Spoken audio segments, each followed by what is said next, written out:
Senior Congress leader जग्गा रेड्डी ने साबिक वजीर केटीआर पर सख्त तनकीद की। उन्होंने कहा कि जब केटीआर वजीर थे तो वो किसी से मिलते नहीं थे, जब इख्तिदार नहीं रहा तो दूसरी पार्टियों को तोड़ने की कोशिश कर रहे हैं।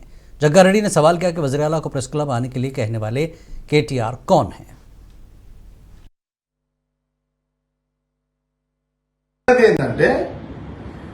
प्रेस क्लब నేనేమన్నా ప్రెస్ క్లబ్ ఇప్పుడు ప్రెస్ క్లబ్ అంటావు, రేపు ఇంకోటి అంటావు ఇవన్నీ అయినాక లాస్ట్ కళ్ళు కాంపౌండ్ కూడా రమ్మంటావేమో అని అన్నా. కానీ మాకు తెలివి ఉంది కేటీఆర్ గారు, నీకు లేకపోవచ్చు, నాకుంది.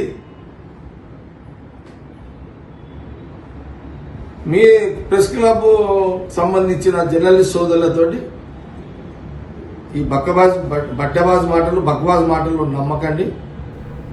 వీళ్ళు అప్పుడు తెలంగాణ టైం ఇట్లా రెచ్చగొట్టిరు, ఇప్పుడు ఏం మళ్ళా కొత్త